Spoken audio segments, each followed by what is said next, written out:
ஓம் சாந்தி. 15/4/2024 சாகார முரளியின் முக்கியமான கருத்துக்கள். பாபா சொல்கிறாங்க, இனிமையான குழந்தைகளே, இந்த சங்கம யுகம் உத்தமத்திலும் உத்தமமாக்கும் யுகம்.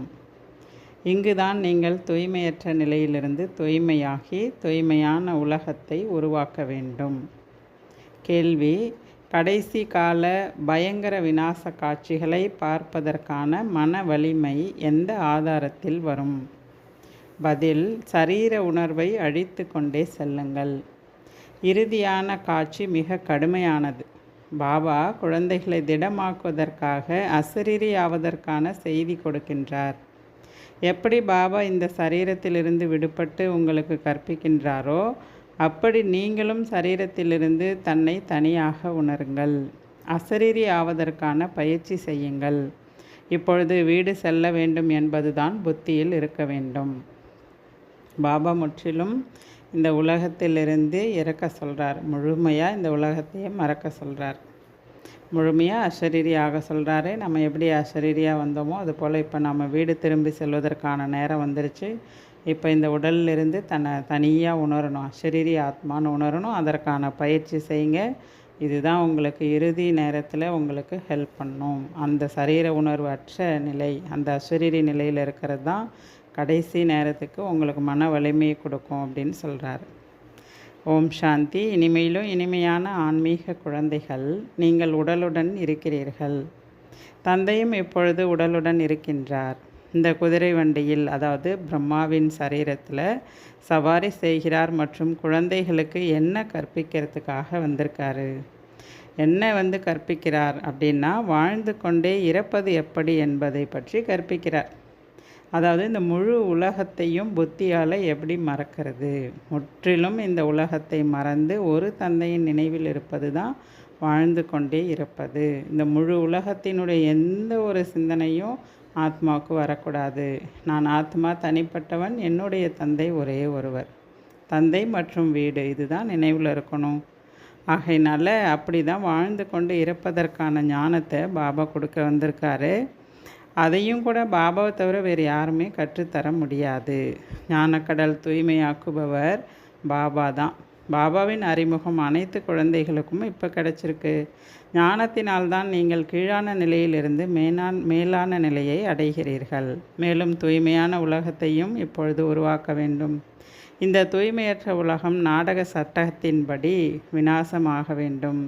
யார் பாபாவை அறிந்து பிராமணர்களாக ஆனவர்களோ அவர்கள் மட்டும்தான் தூய்மையான உலகத்தில் ராஜ்யம் செய்கிறார்கள். தூய்மையான பிராமணராக அவசியம் இப்பொழுது ஆக வேண்டும். இந்த சங்கம யுகம்தான் உயர்ந்ததிலும் உயர்ந்த மனிதனாக்கும் யுகம். சாது, சந்நியாசி, மகாத்மா, அமைச்சர், பணக்காரர், குடியரசுத் தலைவர் ஆகியோரை உயர்ந்தவர் என்று சொல்கிறார்கள். ஆனால் அவங்க யாருமே உயர்ந்தவங்க கிடையாது.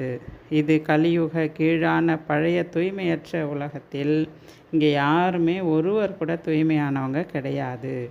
ஆத்மா மற்றும் சரீரம் ரெண்டுமே இங்கே தூய்மையற்ற நிலையில் இருக்குது. ஆனால் சொர்க்கத்தில் அங்கே ஆத்மா மற்றும் சரீரம் தூய்மையாக இருக்கும்.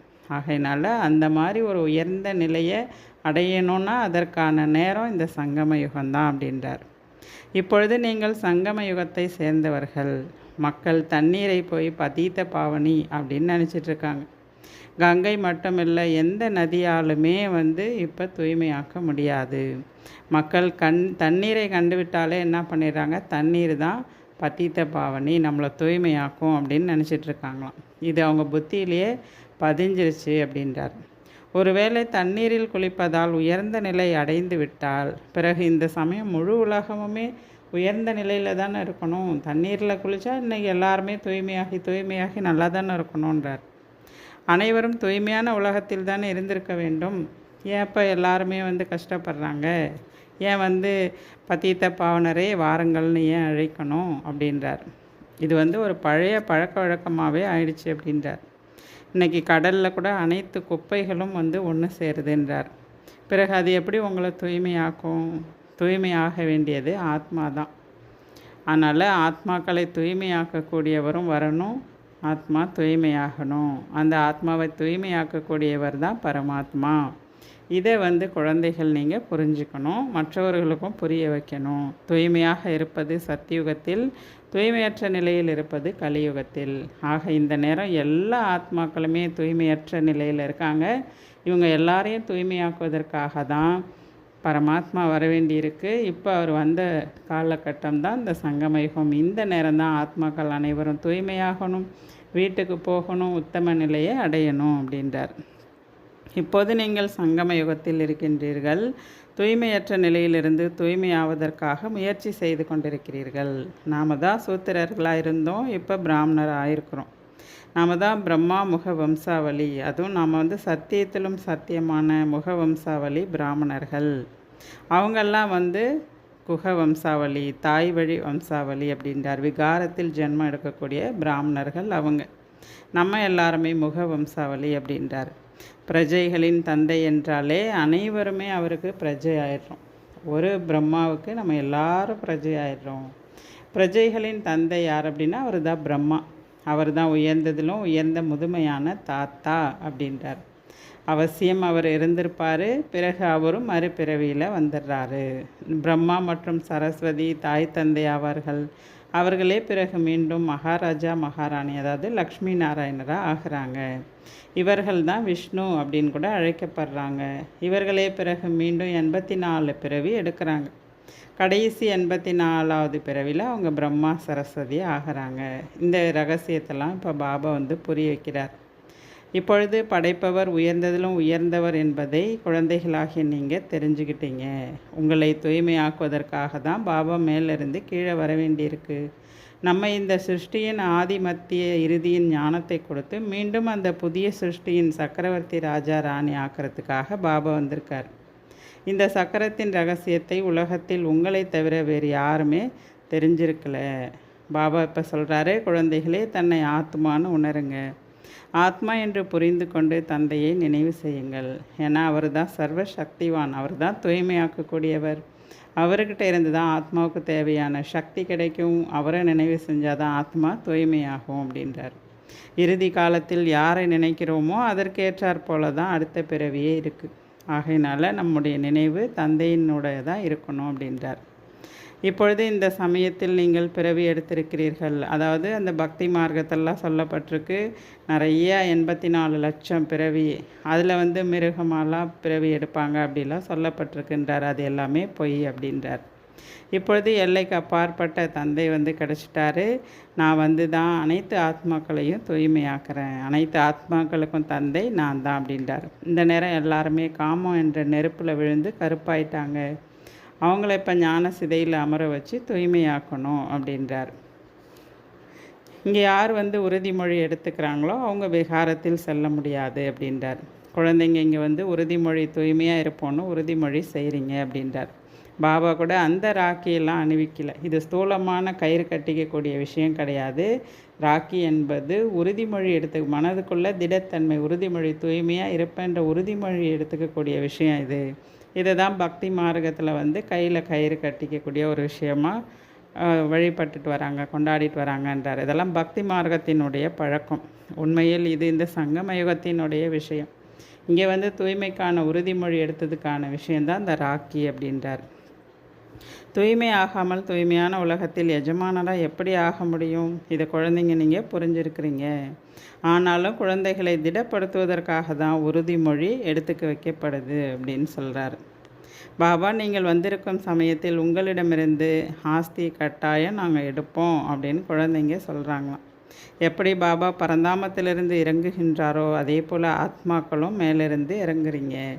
பாகத்தை நடிப்பதற்காக மேலிருந்து கீழே வருவீங்க. பிறகு இங்கே வந்த பிறகு சுகம் மற்றும் துக்கத்திற்கான விளையாட்டு என்பதை இப்போ நீங்கள் புரிஞ்சுக்கிட்டீங்க. இந்த கால சக்கரத்தில் சுகம் மற்றும் துக்கத்திற்கான விளையாட்டு ஃபிக்ஸட் அப்படின்றார். அரை கல்பம் சுகம், அரை கல்பம் துக்கம் இருக்குது. நீங்கள் 3/4 பங்கை விட அதிகமாக சுகத்தை அனுபவம் செய்கிறீங்க. பிராமணர்கள் மட்டும்தான் தேவதைகளை தனது கையால் தொட்டு காரியங்கள் செய்கிறாங்க. உங்களுக்கு அதிகத்திலும் அதிகமான குருக்கள் இருக்காங்க. உங்களை வந்து பக்தி செய்யக்கூடியவர்கள் இருக்காங்க அப்படின்றார்.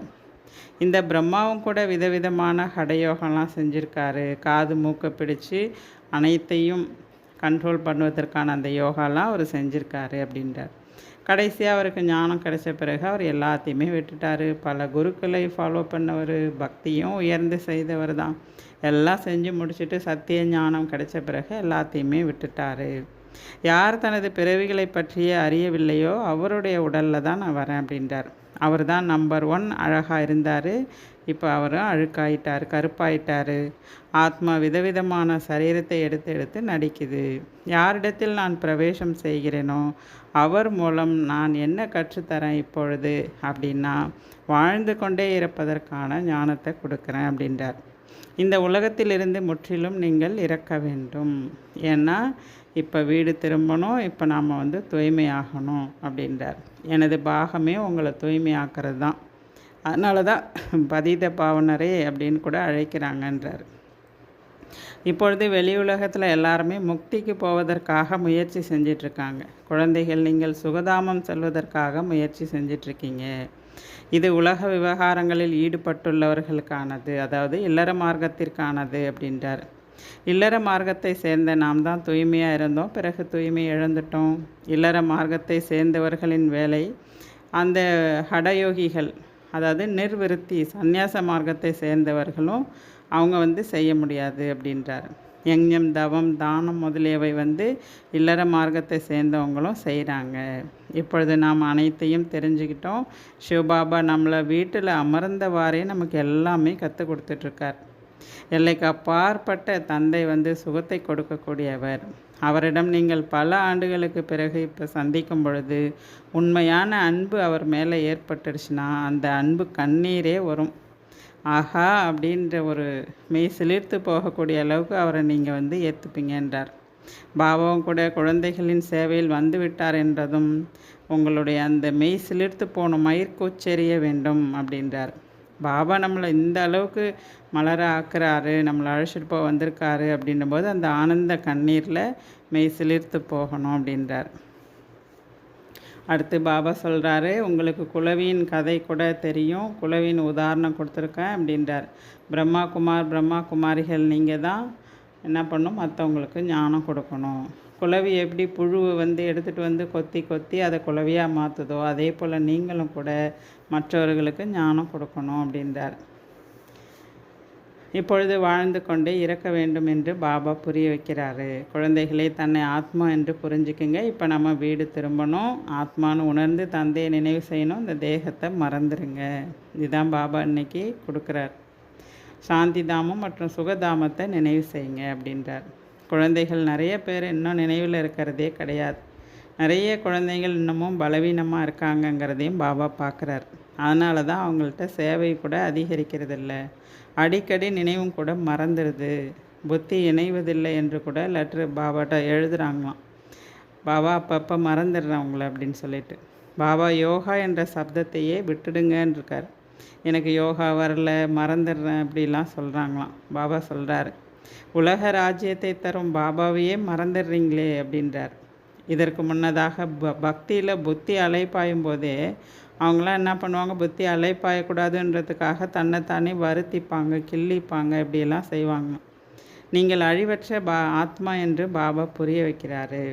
ஆக நீங்கள் தூய்மையாகவும் தூய்மையற்றவர்களாக மட்டும் ஆகிறீர்களே தவிர ஆத்மா ஒருபொழுதும் சிறியதாகவோ பெரியதாகவோ ஆவது கிடையாது.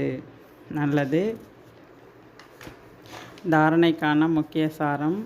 முதல் பாயிண்ட், தனக்குத்தானே பேசுங்கள். ஆஹா, பாபா நமக்கு சேவை செய்ய வந்துட்டார்.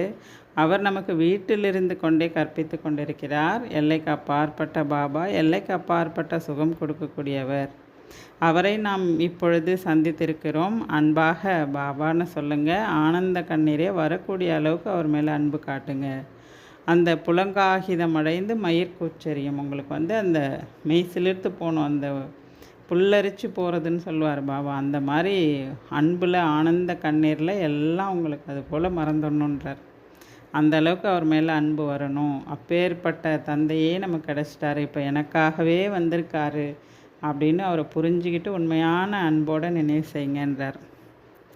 ரெண்டாவது பாயிண்ட், இப்பொழுது வீட்டிற்கு திரும்பி செல்ல வேண்டும். ஆகையால் அனைத்திலிருந்தும் விடுபட்டு வாழ்ந்து கொண்டே இருக்க வேண்டும். எல்லாத்தையும் மறந்துடுங்க. இந்த தேகத்தையும் மறக்க வேண்டும். இதிலிருந்து தனியாவதற்கான பயிற்சி செய்யணும். அஷரீரி பயிற்சி செய்யுங்க அப்படின்றார். வரதானம்: முடிந்து போன விஷயங்களையும் உள்ளுணர்வுகளையும் அழித்துவிட்டு முழுமையான வெற்றி பெற்று சுத்தமான ஆத்மா ஆகுங்கள். சுத்தமான புத்தி, சுத்தமான உள்ளுணர்வு, சுத்தமான செயல், இவைகளே சேவையில் சுலபமாக வெற்றி அடைவதற்கான ஆதாரம். சேவைக்கான காரியம் எதையும் ஆரம்பிக்கும் பொழுது முதலில் தன்னுடைய புத்தியில் எந்த ஒரு ஆத்மாவை பற்றிய முடிந்து போன விஷயங்கள் உள்ளதா அப்படின்னு செக் பண்ணுங்க. அதே உள்ளுணர்வு பார்வையுடன் அவரை பார்ப்பது, பேசுவதால் முழுமையான வெற்றி கிடைக்காது. எனவே இந்த விஷயங்களை உள்ளுணர்விலிருந்தும் அழித்துவிட்டு சுத்தமான ஆத்மாவாக ஆகுங்கள். அப்போ தான் முழுமையான வெற்றி கிடைக்கும் அப்படின்றார். ஸ்லோகன்: யார் ஒருவர் தன்னை மாற்றுபவரோ அவர் கழுத்தில்தான் வெற்றி மாலை விழுகின்றது. நல்லது. ஓம் சாந்தி.